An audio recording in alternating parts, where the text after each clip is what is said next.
Bom dia, meus irmãos, alunos da EBD, classe dos homens. Vamos iniciar nossa aula nesta manhã orando ao Senhor. Deus, nosso Pai, estamos na Tua presença, pedimos a Tua bênção, a Tua orientação, a direção do Teu Espírito Santo para que nós possamos falar das Tuas palavras e entendê-las também, Senhor. Fiques conosco, nos abençoe e nos dê graça para praticar a Tua vontade registrada na Tua palavra. Perdoa os nossos pecados. Fiques conosco, pois é em nome de Jesus, porque oramos agradecidos. Amém. Meus irmãos, hoje, seguindo aqui no nosso estudo geral de ídolos do coração, o assunto que nós vamos estudar é o prazer. Prazer. E o texto indicado é Eclesiastes, capítulo 2, versículos do 1 ao 11. Eclesiastes 2, do 1 ao 11, que vou ler agora. Eu disse a mim mesmo: vem, experimenta a alegria, desfruta o prazer, mas isso também era ilusão. Concluí que o riso é loucura e que a alegria de nada vale. Resolvi no íntimo entregar o corpo aos efeitos do vinho e deixar-me levar pela insensatez, sem deixar de me guiar pela sabedoria. Eu queria saber o que vale a pena fazer debaixo do céu nos poucos dias da vida humana. Fiz obras magníficas para mim, construí casas e plantei vinhas, cultivei jardins e pomares, plantei neles árvores frutíferas de todas as espécies, fiz reservatórios de água para irrigar os bosques verdejantes, comprei escravos e escravas e tive escravas que nasceram em minha casa. Também tive mais gado e rebanhos do que todos os que viveram em Jerusalém antes de mim. Também acumulei prata e ouro e tesouro dos reis e das províncias, escolhi cantores e cantoras, e desfrutei das delícias dos homens, mulheres em grande número. Assim prosperei e me tornei mais rico do que todos os que viveram em Jerusalém antes de mim. E nunca me faltou sabedoria. Não me neguei nada que os meus olhos desejaram, nem privei o coração de alegria alguma, pois me alegrei em todo o meu trabalho, e foi essa minha recompensa por todo o meu esforço. Mas quando pensei em tudo que as minhas mãos haviam feito e em todo o esforço que empenhei no que realizei, percebi que tudo era ilusão, tudo foi como perseguir o vento, não há nenhum proveito em tudo que se faz debaixo do sol. Veja só a frustração. A introdução da nossa lição diz assim: sentir prazer é algo muito bom. Falar do prazer, nem tanto assim. Isso porque nem sempre se admite o que se esconde por trás da busca pelo prazer. Os bastidores do prazer humano são, muitas vezes, tenebrosos.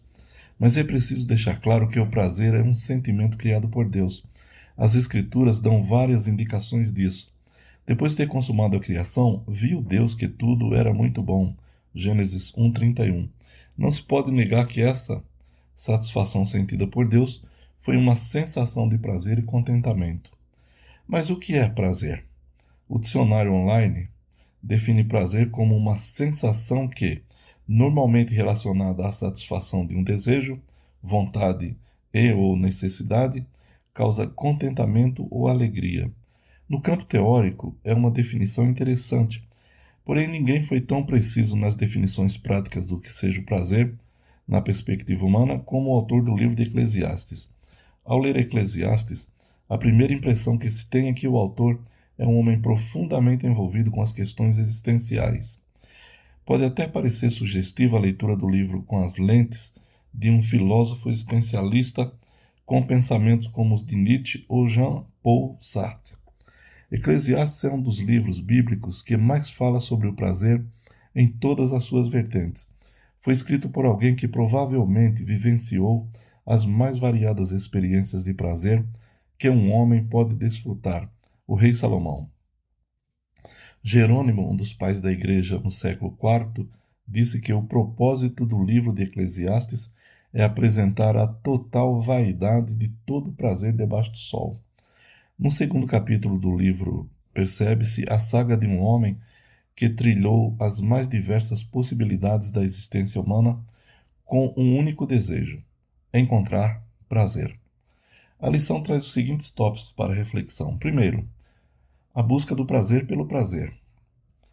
A conclusão a que Salomão chega, depois de ter buscado prazer em coisas e circunstâncias, é que tudo é vaidade e correr atrás do vento. Versículo 11 do capítulo 2. Mas como Salomão chega a essa conclusão? A resposta é que, desde o dia em que a humanidade foi seduzida pelo engano da serpente no Éden, a busca pelo prazer se dá quase sempre em lugares e coisas equivocadas. O prazer não é de fácil definição se pensa nele como um sentimento intrínseco e particularizado, mas não se pode negar as suas manifestações são correlativas em quase todas as pessoas. Atente para estes versos do poeta Leandro Salum. O título dos versos é Prazer por Prazer. Ele disse assim: queima meu ser este fogo de querer, traz febre, calafrio, na pele faz arrepio.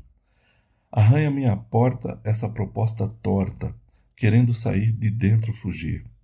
Tão humano, tão profano, eu corro atrás do que me satisfaz, abraçando o mundo um abismo profundo, querendo mais e mais ter prazer por prazer. Ou seja, não tem fim, não? De fato, não é essa a realidade humana? Não são esses os impulsos e as manifestações tácitas do prazer?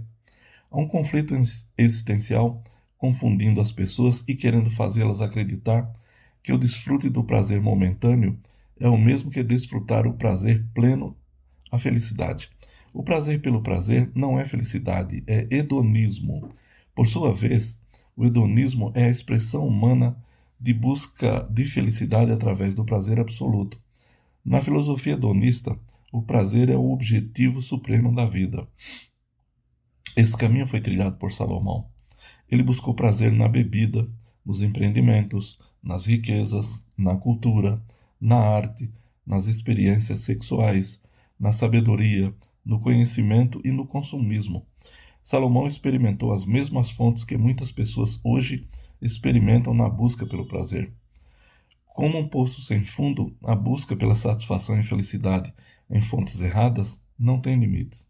Salomão caminhou por todas essas fontes, saciando-se delas uma por uma, e não viu sentido para a vida e nem encontrou a felicidade. Pelo contrário, concluiu, é correr atrás do vento.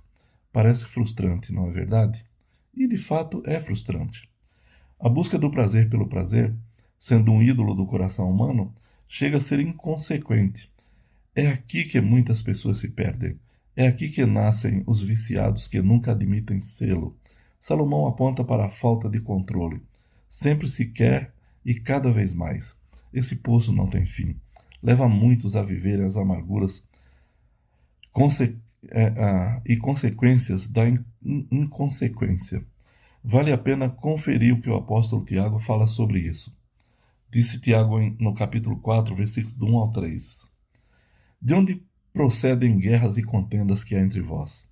De onde, senão dos prazeres que militam na vossa carne? Cobiçais e nada tendes, matais e invejais, e nada podeis obter. Viveis a lutar e a fazer guerras. Nada tendes porque não pedis. Pedis e não recebeis, porque pedis mal, para esbanjardes em vossos prazeres. Os conflitos interiores, e em sua maioria os conflitos externos, se dão por causa do entendimento equivocado acerca do prazer e a busca dele em fontes erradas. O filósofo Mário Sérgio Cortella diz que muita gente confunde o essencial com o fundamental. Quase a totalidade dos erros humanos se dá quando se procura o prazer naquilo que é secundário, em vez de buscar na sua fonte primária, que é o que dá ao homem autenticidade. Salomão já havia atestado isso, concluindo: tudo é vaidade. O segundo tópico para a reflexão da lição é o prazer em Deus. Uma das grandes guerras travadas pelo cristão nesse século é a batalha contra o prazer. Em cada esquina, em cada propaganda, nos detalhes ideológicos das construções humanas, seja na arte, no entretenimento ou no incentivo à aquisição de bens, está a subliminar mensagem do prazer pelo prazer.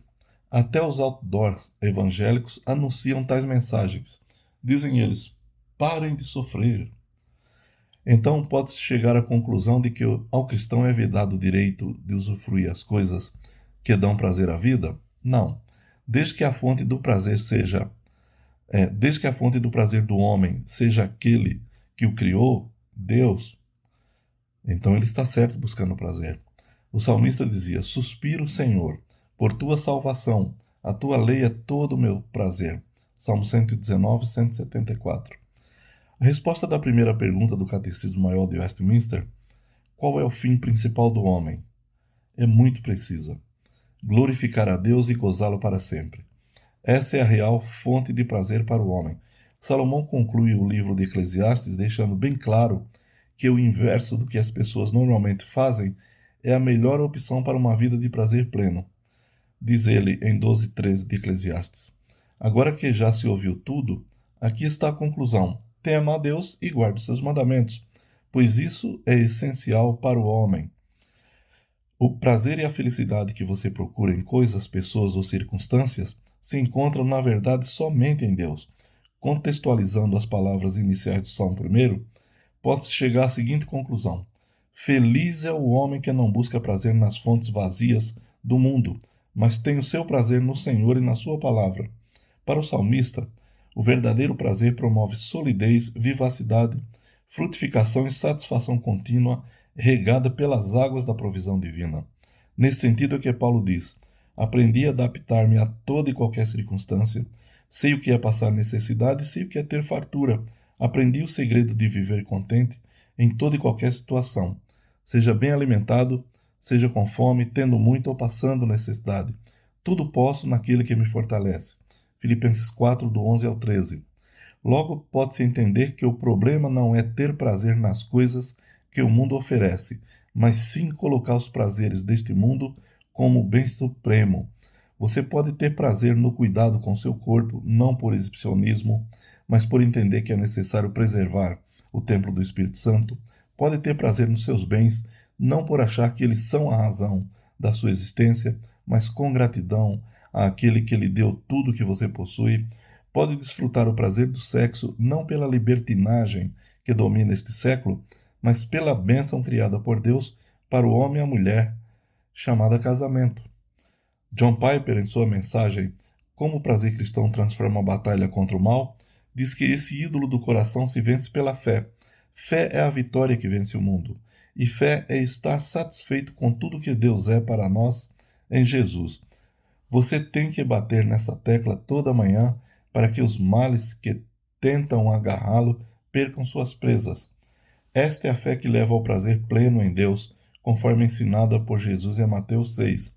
Busquem, pois, em primeiro lugar o reino de Deus e sua justiça. O reino de Deus, como prioridade na vida do cristão, o leva a conhecer os mais excelentes prazeres, sendo o principal estar sempre na dependência de Deus. Prazer e felicidade caminham juntos, mas não podem ser confundidos. Uma pessoa feliz desfruta do prazer, mas nem sempre uma pessoa que desfruta do prazer é feliz. A melhor maneira para equilibrar esses dois estados emocionais é fazer da busca por Deus a fonte do prazer. E este é o segredo para que se tenha prazer na vida: amar ao Senhor e a sua lei.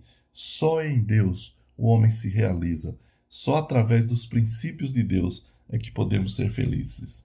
Meus irmãos, Deus vos abençoe, vos dê um dia na sua paz e na sua graça, e que em tudo nós possamos honrar e glorificar o seu nome e seguir os ensinamentos da sua palavra para termos uma vida de prazer, alegria e felicidade na presença de Deus. Deus vos abençoe, um bom domingo a todos, um grande abraço a todos. Amém.